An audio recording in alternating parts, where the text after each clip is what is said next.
அடிப்படையாக சொல்லுகிறேன். நீங்கள் வருமான வரி கட்டுகிறீர்களா இல்லையா என்று கேட்டால் உங்களுக்கு தெரியாது. நாங்கள் எங்கே வரி கட்டுகிறோம்? இல்லை, நீங்களும் வரி கட்டுகிறீர்கள். நான் ஒரு நடிகர், நான் நடிக்கின்றேன், வருமான வரி கட்டுகின்றேன். அதே நேரத்தில் கடந்த போன மாதம் 31ஆம் தேதி 4.5 லட்சம் ரூபாய் ஜிஎஸ்டி வரி கட்டியிருக்கிறேன். நான் சம்பாதித்த பணத்தில் 4.5 லட்சம் என்பது எவ்வளவு பெரிய பணம் என்பது உங்களுக்கு தெரியும். அந்த பணத்தை நான் ஜிஎஸ்டி வரியாக கட்டுகிறேன். ஆனால் அதை கட்டுவதிலே நான் வருத்தப்படவில்லை. நான் சம்பாதிக்கிறேன். இந்த தேசம் ஒரு சட்டத்தை இட்டிருக்கிறது. அது போன்ற எங்களை போன்ற வருமானம் பெறக்கூடியவர்களிடத்திலே வசூல் செய்து அதை மக்களுக்காக செலவு செய்ய போகிறது என்ற நம்பிக்கையில தானே கட்டுகிறேன். ஆனால் அப்படி வசூல் செய்த பணத்தை திருப்பி உங்களுக்கு அவர்கள் திட்டங்களாக கொடுக்கிறார்களா என்று பார்த்தால் இல்லவே இல்லை. கடந்த 2 முறை கடந்த ஆண்டிலே சென்னையிலும் சரி, தூத்துக்குடி, திருநெல்வேலியிலும் சரி, எவ்வளவு பெரிய வெள்ளக்காடாக அந்த மாவட்டங்கள் எல்லாம் மாறவில்லையா? ஒரு மாநிலம் இப்படி வெள்ளக்காடாக மாறிய பொழுது இன்றைய ஆளும் முதலமைச்சர், மதிப்பிற்கும் மரியாதைக்கும் உரிய திராவிட முன்னேற்ற கழகத்தினுடைய தலைவரும் தமிழக முதல்வருமான அண்ணன் மு.க. ஸ்டாலின் அவர்கள் இதே மத்திய அரசிடத்திலே நிதி கேட்டார். ஆனால் அவர்கள் கொடுத்தார்களா? கொடுக்கவில்லை. அவர்களை பொறுத்தவரை தமிழ்நாடை தனிமைப்படுத்தித்தான் பார்க்கிறார்கள். தமிழ்நாடை அவர்கள் இந்தியாவில் ஒரு பகுதியாக பார்க்கவில்லை.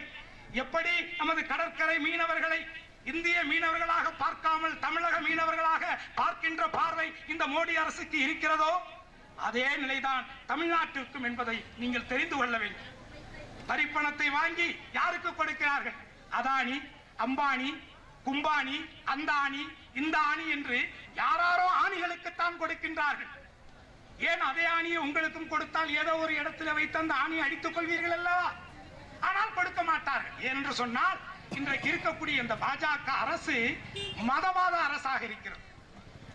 நீங்க வாங்குற ஒரு காப்பி தூள், ஒரு டீ தூள், நீங்க வளர்க்கிற பல்லு வளர்க்கிற ஒரு பிரஸ், அதுல இருக்கிற கோல்கேட், இப்படி நீங்க வாங்குற கேபிள் டிவி, நீங்க வாங்குற அரிசி, பருப்பு, எல்லாத்துலயும் வரி இருக்கு. எல்லாத்துலயும் வரி இருக்கு. அப்படி உங்க இடத்துல இருந்து வாங்குற அந்த வரியை உங்களுக்கு திருப்பி கொடுக்க வேண்டும் என்று நான் கேட்கிறேன்.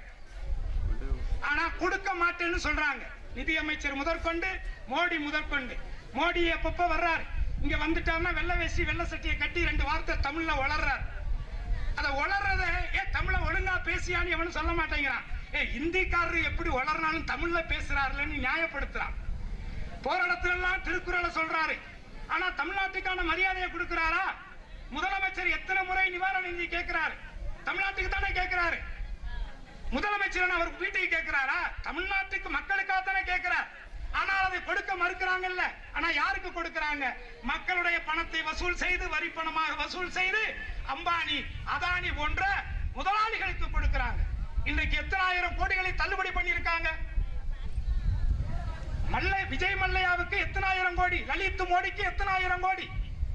யாருடைய பணம்? நாட்டினுடைய பணம். கருப்பு பணத்தை கொள்ளையடித்த வெளிநாட்டிலே பதுக்கி இருக்கக்கூடிய கருப்பு பணத்தை எடுத்து வந்து ஒவ்வொரு குடிமகனுடைய கணக்கிலும் 15 லட்சத்தை கொடுப்பேன் என்று உத்தரவாதம் கொடுத்து வந்தவர் தானே மோடி. இன்று வரை அதை செய்திருக்கிறாரா? திருமணம் செய்து கொள்ளவில்லை, பரவாயில்லை. திருமணம் செய்யாதவனெல்லாம் என் தெய்வ திருமணம் அறிய முடியுமா? என்னுடைய கேள்வி. அண்ணாமலை சொல்கிறார் மதுரையிலே, தேவரும் மோடியும் ஒன்று என்று சொல்கிறார்.